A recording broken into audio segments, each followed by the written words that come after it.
안녕하세요. 현실변호사 홍변입니다. 오늘 드릴 말씀은 민사소송에서 패소하면 변호사 비용을 전부 다 물어줘야 될까에 관한 것입니다. 사실 민사소송을 망설이게 되는 이유 중에 하나가 패소했을 때 변호사 비용을 전부 다 물어줘야 된다는 그런 이야기 때문인데요. 사실 이 부분에 대해서는 제가 몇 년 전에 영상을 찍었었는데 그때 이제 유튜브 초기라서 제가 봐도 진짜 제가 말을 못할 때 찍은 영상이라 제가 봐도 좀 답답하기도 하고 또 많은 분들이 이제 댓글로 너무 답답하다 라고도 얘기를 많이 해주시더라고요. 근데 저는 이제 되게 옛날에 찍은 영상이라 이게 유튜브에 노출이 많이 안 될 줄 알았는데 지금도 보는 사람들이 많더라고요. 그래서 좀 더 깔끔하게 정리해서 말씀드리도록 하겠습니다. 순서대로 말씀을 드릴 건데요. 자, 먼저 민사소송에서 패소하면 변호사 비용을 다 물어줘야 되냐? 그것은 맞습니다. 그러면 변호사 비용만 물어줘야 되냐? 그것은 아닙니다. 변호사 비용 외에 소송에 들어간 모든 비용을 다 물어줘야 됩니다. 세 번째, 변호사를 겁나 비싼 사람을 쓰면 그 비용을 다 물어줘야 되냐? 그것은 아닙니다. 네 번째, 민사소송이 끝남과 동시에 변호사 비용까지 계산이 돼서 나오냐? 그것은 아니고 뒤에 다른 절차가 있습니다. 이제 하나씩 설명을 드릴게요. 먼저 민사소송을 패소했을 때 물어줘야 될 비용은 변호사 비용뿐만이 아니라 소송에 들어간 모든 비용입니다. 소송에 들어간 모든 비용이라는 거는 이제 원고 입장에서는 인지대 같은 거, 송달료 같은 거가 있을 거고, 소송에서 감정 신청을 했다 그러면 감정료 같은 거, 증인 신청을 했다 그러면 증인여비 같은 거, 이런 거를 전부 다 받을 수가 있습니다. 그거를 통틀어서 소송 비용이라고 하는데요. 결국에는 민사소송에서 패소하면 소송 비용을 다 물어줘야 되는 겁니다. 그런데 민사소송이라는 게 항상 한쪽이 전부 이기고 한쪽이 전부 지는 이런 것보다는 일부 승소, 일부 패소 이런 결과가 나오는 경우가 많잖아요. 그럴 때는 어떻게 되냐면 민사소송 판결문 주문 맨 마지막에 소송비용은 누가 부담한다 이렇게 나옵니다. 한쪽이 전부 이겼으면 소송비용은 누가 부담한다 이렇게 나오고, 일부 이겼으면은 소송비용은 몇 분의 몇은 누가, 몇 분의 몇은 누가 부담한다 이렇게 나와요. 그 민사소송 판결문에 그게 나옵니다. 소송비용은 판사가 마음대로 정할 수도 있지만 대개는 원고의 청구 금액 대비 인용된 금액의 비율로 나옵니다. 예를 들어서 설명을 드릴게요. 100만 원을 원고가 청구했는데 그 중에 30만 원만 인용받았습니다. 그러면 원고로서는 30을 이기고 70을 진 거고요. 피고 입장에서는 70을 이기고 30을 진 거잖아요. 이럴 때 소송비용은 자기가 진 만큼 부담하는 걸로 나와요. 대개는.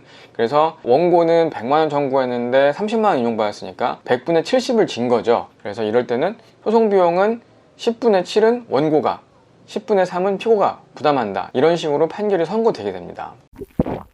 민사소송에서 졌을 때 물어줘야 될 소송 비용이 아까 말씀드린 것처럼 변호사 비용이 당연히 있고, 그 다음에 인지대 송달료 이런 것들이 있다 그러면 변호사 비용은 얼만큼 산입될 수 있느냐, 이제 그거에 대해서 말씀을 드리면요, 내가 졌을 때 물어줘야 되는 변호사 비용이나 내가 이겼을 때 상대방으로부터 받을 수 있는 변호사 비용은 상한선이 법에 정해져 있습니다. 그 법이 바로 변호사 보수의 소송비용 산입에 관한 규칙인데요. 여기에 보면은 소가에 따라서 받을 수 있는 변호사 비용의 상한선이 정해져 있습니다. 소가라는 거는 내가 민사소송에서 청구하려는 그 목적의 값을 말합니다. 예를 들어서 내가 민사소송에서 1000만 원을 상대방에게 청구하면 소가는 1000만 원이 되는 거고, 500만 원을 청구하면 소가는 500만 원이 되는 건데, 그 청구하는 목적의 값에 대해서 내가 받을 수 있는 변호사 비용의 상한선이 정해져 있다는 거죠. 부동산에 관련된 소송이나 지적재산권에 관한 소송 이런 것들은 소가를 산정하는 방법이 따로 있습니다. 변호사 보수 소송비용 산입에 관한 규칙을 보면은 소가에 따라서 내가 받을 수 있는 변호사 비용의 상한선이 정해져 있는데, 소가하고 변호사 비용이 1대1로 비례하면서 가는 건 아니고 소가가 클수록 받을 수 있는 변호사 보수의 증가폭은 둔화되게 되어 있습니다. 그래서 꽤나 합리적인 계산 방식이라고 저는 생각이 되는데, 그렇다 그래도 의뢰인에게는 결코 작은 돈은 아닙니다. 5천만 원을 청구하면서 뭐 예를 들어서 10억짜리 변호사를 썼다, 제대로 파워를 보여주기 위해서 10억짜리 변호사를 썼다 그래도 변호사 보수의 소송비용 산입에 관한 규칙의 계산 방식대로 나올 수 있는 소송비용만을 청구할 수 있습니다. 보통 5천만 원을 청구하게 되면 변호사 보수는 440만 원까지 받을 수가 있습니다. 이런 걸 기준으로 이제 의뢰인하고 상담할 때 말씀을 드리고 있습니다.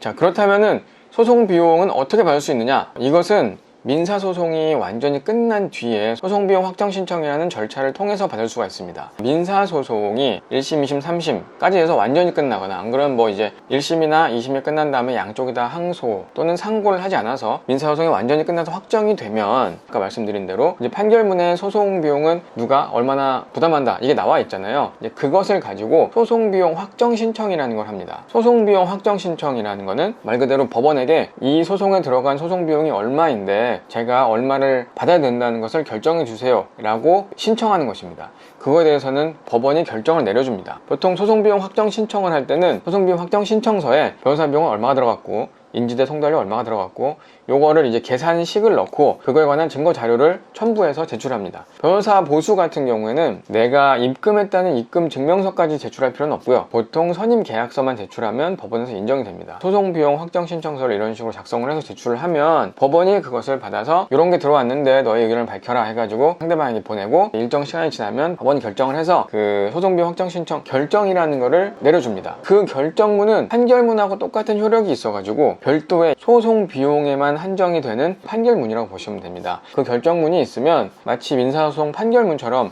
상대방 재산을 압류하는 것도 가능하고 뭐 부동산이 있으면 경매를 신청하고 이런 게 전부 다 가능하게 됩니다. 사실 의뢰인분들이 가장 궁금해 하시는 거는 내가 이 민사소송을 졌을 때 상대방에게 소송 비용을 얼마나 물어줘야 되냐 이거잖아요. 소송 비용 중에 상당 부분은 변호사 비용이기 때문에 사실 그것만 알면 어느 정도 이제 감이 오시니까 변호사 비용을 얼마나 물어줘야 되냐 이것을 아시려면 아까 말씀드린 것처럼 변호사 보수의 소송 비용 산입에 관한 규칙, 이렇게 참 길기도 한 이 법령을 찾아보셔가지고 내 소가를 대입해서 계산을 해보시면 됩니다. 참고로 이제 이것을 계산하실 때 가로 안에 있는 걸 먼저 계산을 하셔야 됩니다. 제가 옛날 영상에서 말씀드렸지만 가로 안에 있는 걸 먼저 계산을 안 하시고 왼쪽에서 오른쪽으로 계산을 하면 정말 엉뚱한 값이 나오거든요. 그거가 진짜라고 막 우기시는 분들이 있는데 그렇지 않고 가로 안에 있는 걸 먼저 계산하셔가지고 변호사 비용을 계산하시면 됩니다. 몇 년 만에 다시 말씀을 드렸는데 도움이 되셨기를 바라고 궁금하신 게 있으면 댓글로 남겨주시면 제가 최대한 답변을 해드리도록 하겠습니다. 더 좋은 영상으로 찾아오겠습니다.